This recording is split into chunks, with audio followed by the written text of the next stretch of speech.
Good morning everyone, সবাই কেমন আছো? আশা করছি সবাই খুব ভালো আছো। আর আমিও কিন্তু বেশ ভালো আছি। আমার ঘর কোনো একটি নতুন ব্লগে তোমাদের জানাই অনেক অনেক স্বাগত, অনেক অনেক শুভেচ্ছা। কিছুদিন যাবত একটু দেরি হয়ে যাচ্ছে জানো তো, তোমাদের ব্লগ ভিডিওগুলো শেয়ার করতে।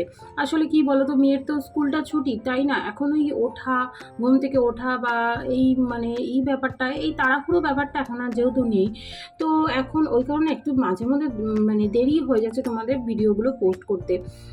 যেখানে সকালবেলা আমার ১১টার ভিডিও পোস্ট করার কথা, সেখানে হয়তো ১২টা, ১২:৩০, ১টাও বেজে যাচ্ছে, কোনো সময় ২টোও বাজছে। যাই হোক, একটু নিজে মনে করে তো আমাকে কিন্তু ক্ষমা করে দিও। আর আমি কিন্তু যেহেতু সমস্ত কাজ নিজে একা হাতে সারাদিন আমাকে সামলাতে হয়, সব কিছু সামলিয়ে তারপরে এই ভিডিও করা, ভিডিও এডিট করা, এটা একটা যারা এই কাজটার সঙ্গে বা এই পেশার সঙ্গে যুক্ত আছে তারা জানে যে কতটা টাইম সাপেক্ষ একটা ব্যাপার।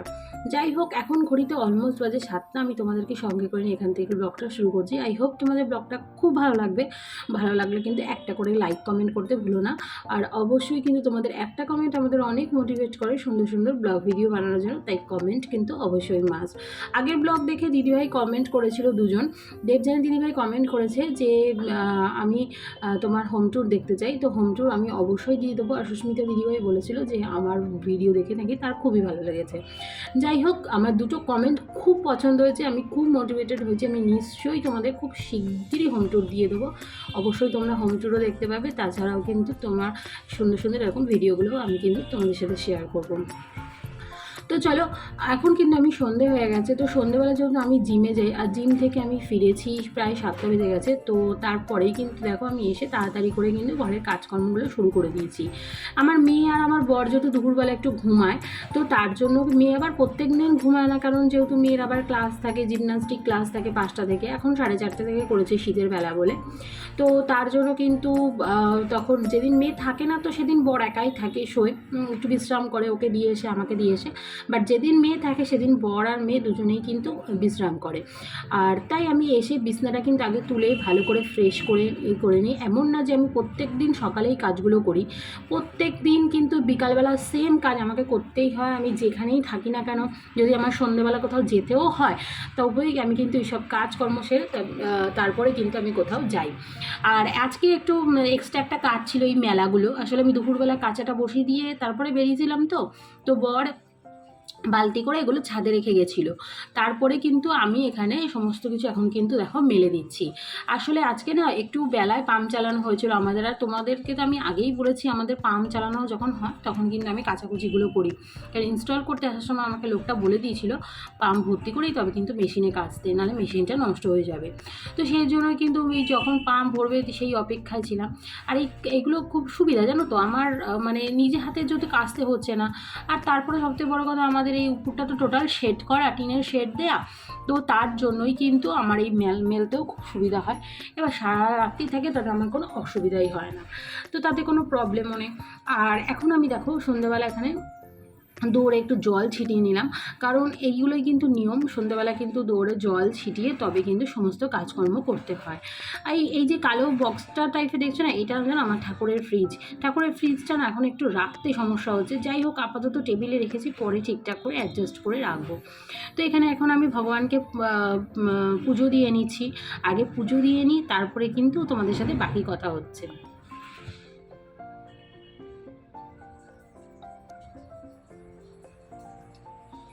তো ঠাকুরকে খেতে দিয়ে পুজো দিয়ে তারপরে কিন্তু আমি চলে গেছি সমস্ত নিচের ঘরে বা বারান্দায় সব জায়গায় কিন্তু আমি ঠাকুরের ধূপকাঠি দেখিয়ে এসেছি। এটা কিন্তু আমি করে থাকি, এমনকি আমি বাথরুমের দরজাতেও দেখাই। জানো তো, এটা কিন্তু অনেকেই করে থাকে, আর তোমরা এটাই কিন্তু নিয়ম। অবশ্যই যখন ঘরে ঠাকুর দেখাবে, অ্যাটাচ যাদের পায়খানা মানে টয়লেট রয়েছে তারা কিন্তু অবশ্যই কিন্তু এই কাজটাও করবে। তাতে কিন্তু নেগেটিভ শক্তি থেকে তোমরা অনেকটাই দূরে থাকবে। কারণ আমি শুনেছি নেগেটিভ শক্তি বেশি বাধা বাঁধে হচ্ছে বাথরুমে। তো এটা কিন্তু নিয়ম, যখন ঘরে জল ছেটাবে, ঠাকুর ঘরে দৌড়ে জল ছেটাবে, তখন কিন্তু টয়লেটের সামনেও যদি অ্যাটাচ বাথরুম থাকে অবশ্যই, তাহলে কিন্তু ওইখানে কিন্তু জলটা ছেটানোটা কিন্তু খুব দরকার। আর এখন আমি দেখো কিছু জামা কাপড় গুছিয়ে নিচ্ছি। আগের দিনের সমস্ত কাঁচা জামা কাপড়গুলো ছিল, সেগুলো কিন্তু আমার গোছানো হয়নি দেখে, তো এখন আমি এগুলো সমস্ত কিন্তু কিছু গুছিয়ে নিচ্ছি। আর শীতকাল মানেই হচ্ছে এক রাস জামা কাপড়, যেগুলো আর মানে শেষ হয় না, মানে কিছু বলার নেই, কি আর বলবো। যাই হোক, এখন আমি সমস্ত কাজকর্মগুলো সেরে তারপরে কিন্তু ভাবছি আজকে একটু মেলায় নিয়ে মেয়েকে যাব। তো এখানে দেখো আমি চুলটায় ড্রেসটা পরে নিয়েছি আর চুলটা আঁচড়ে নিয়েছি, অবশ্যই এর উপর একটা জ্যাকেট পরবো। আর চুল কিন্তু আমি সব সময় না বাইরে আঁচড়াই, আমি ঘরের ভেতরে কোনো দিনই চুল আঁচড়াই না, সেটা দিনের বেলা হোক বা রাত্রেবেলা হোক। তোমরা দেখেছো দিনের বেলা অনেক সময় আমি ছাদে দাঁড়িয়ে চুল আঁচড়াই, কিন্তু রাত্রেবেলা তো আর ছাদে দাঁড়িয়ে চুল আঁচড়ানো যাবে না। তো রাত্রেবেলা ছাদে দাঁড়িয়ে চুল আঁচড়ানোটা ঠিক হয় না। এগুলো একরকম ওই হাওয়া বাতাস লেগে গেলে কিন্তু তখন বলে না হাওয়া বাতাস লেগে যায়, তো সেই জন্যই কিন্তু সমস্যা হতে পারে। আর আমি বাকি চুলগুলো যেগুলো আঁচড়ানোর পর সেই চুলগুলো এক জায়গায় করে এবার কিন্তু আমি থুতু দিয়ে ফেলে দেবো। এটা কিন্তু আমি আমার মায়ের থেকেই শিখেছি, কারণ আমার মাকে আমি ছোটোবেলায় দেখতাম আমার মা কিন্তু রাত্রেবেলা চুল আঁচড়ালে এটাই করতো, আর মা সবসময় বলতো চুল আঁচড়ে কিন্তু এরকমই থুতু দিয়ে দিবি, তাতে কিন্তু হাওয়া বাতাসটা লাগবে না। তো এখন আমি চুল আসছে ফার্স্টে আগে কিন্তু মেয়েকে রেডি করে নেব, তারপরে নিজে রেডি হয়ে তবে কিন্তু মেলার উদ্দেশ্যে বেরোবো।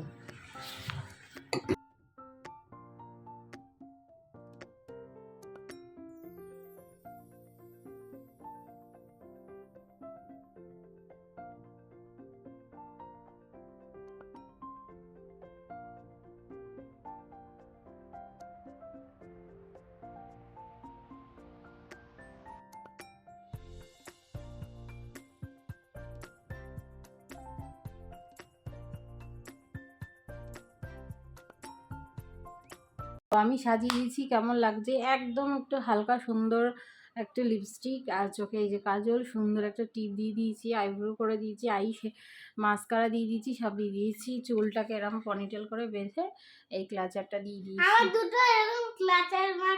ভালো লাগছে না তোমরা বলো? এর থেকে বেশি সাজলে কি আর ভালো লাগবে? সবাইকে কি আর বেশি সাজে ভালো লাগে? আমার মেয়েকে মুখটা এত সুন্দর যে ওকে কিন্তু একদম হালকা সাজেই খুব ভালো লাগে। টিপটা মানে দেখা যাচ্ছে না, যাচ্ছে এই ভিডিওটা দেখা যাচ্ছে, ওই তো দেখা যাচ্ছে। না। তো চলো আমি এবার রেডি হয়ে নিই। ওই যে ছোট আচ্ছা, তো দেখো আমি রেডি হয়ে গেছি আর মেয়ে রেডি হয়ে বেরিয়ে গেছে নিচে। তো এখন আমরা বেরোচ্ছি মেলায়, আর এখন আর কথা বলবো না যেহেতু বাইকে যাব, আর একবার ডাইরেক্ট তোমাদের সাথে গিয়ে আবার মেলায় দেখা হচ্ছে। মেলায় আসতে আমাদের বাড়ি থেকে ওই হার্ডলি 10 থেকে 15 মিনিট মতো টাইম লাগে। আর এইটা হচ্ছে মেলা, এখান থেকে কিন্তু মেলা স্টার্টিং। বিশাল বড় মাঠ, মানে তোমরা না দেখলে বিশ্বাস করবে না নিজের চোখে না দেখলে। আর প্রচুর স্টল, মানে এখানে কি নেই তোমরা ঘর সাজানোর হেন কোনো জিনিস নেই যে তোমরা পাবে না। শোপিস, খেলনা, খাওয়ার দাওয়ার, তারপরে তোমার রান্নাঘর সাজানোর জিনিস, তারপরে তোমাদের নিজেদের ঘর সাজানোর জিনিস, মানে প্রচুর। হ্যাঁ, মানে এমন কিছু নেই ওই যে বললাম, মানে কোনটা ছেড়ে কোনটা বলবো যে তোমার নেই। ডাইনিং টেবিল থেকে শুরু করে, মানে একটা মেলায় যেরকম হয় নানান ধরনের স্টল বসে, তাছাড়াও হয়তো কিছু মেলায় যেমন ধরো হয়তো খাবারের স্টল, টুকটাক খেলনা স্টল বসে, হয়তো টুকটাক ঘর সাজানো জিনিস, কিন্তু এটা আমাদের বলতে গেলে একদম মানে দারুণ দারুণ জিনিস নিয়ে সমস্ত কিছু আসে। তো এখান থেকে অনেক কিছুই অনেকে কেনে, অনেকে আবার হয়তো কেনে না, শুধু লোকে দেখে। আর খুব ভালো ভালো প্রোগ্রাম হয়। আমাদের এই মেলাটাই কিন্তু এবছর মানে উদ্বোধন করতে এসেছিলো যিশু সেনগুপ্ত 20 তারিখ, আর 21 তারিখে এসেছিলো কৈলাস খের এবার গান গাইতে। তো কৈলাস খের যেদিন এসেছিলো সেদিন প্রচণ্ড ভিড় ছিল, আর এই রকম মেলার মাঝখানে মাঝখানে কিছু জায়ান্ট স্ক্রিন বসিয়ে দেওয়া হয়েছে লোকজন দেখানোর জন্য। আর এটা হচ্ছে মূল মঞ্চটা, যে মূল মঞ্চতে এখন গান চলছে। তো আমি গত বছর যখন মেলার ভিডিওগুলো করেছিলাম তখন কপিরাইট খেয়েছিলাম, কেন জানো তো? কপিরাইট খেয়েছিলাম এই কারণে যেহেতু মানে ব্যাকগ্রাউন্ডে মিউজিক ছিল তার জন্য। তো এবছর আমি ঠিক করেছি আমি এরকমই ভয়েস ওভার দেবো, যাতে আমি মানে কোনো কপিরাইট না আসে আমার মানে ভিডিওটাতে। তো এখানে আমি এখন কিন্তু সুন্দর করে ভিডিও করে নিচ্ছি আর দেখাতে চাইছি তোমাদের যে দেখো চারিদিক থেকে কত লোকজন আসছে। এপাশে কিন্তু ক্যাম্প আছে, পুলিশ ক্যাম্প, মিডিয়া। আর ও পাশে যেটা তোমাদেরকে দেখালাম প্রথম পানিহাটি পৌরসভা লেখা, ওটাই মেন কার্যালয়, ওখানেই সমস্ত কাজকর্ম হয়, মানে অফিসিয়াল কাজকর্ম। আর মেলার সামনের দিকেই মূল স্টেজ। আর এই পাশে কিন্তু প্রচুর গাড়ি আর মানুষের মাথা, শুধু দেখো যে মানুষের মাথা, কাতারে কাতারে লোকজন। তো যাই হোক, নানান ধরনের এখানে খাবার স্টল, তোমরা এক ঝলক জাস্ট দেখে নাও, বাকি বেশি বকবক আমি করব না, জাস্ট তোমরা একটু দেখে নাও যে কী কী আছে না আছে। পুরোটা তোমাদের সামনে আমি হয়তো ধরে দেখাতে পারলাম না, কিন্তু যতটা পেরেছি চেষ্টা করেছি তোমাদের সামনে শেয়ার করার। তো চলো তোমরা এক ঝলক দেখে নাও।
খেলা শেষ আর এখন আমরা যাচ্ছি বাড়ি। অলমোস্ট 11টা বেজে গেছে আর আজকে এই যে এখন আমরা যাচ্ছি বাড়িতে।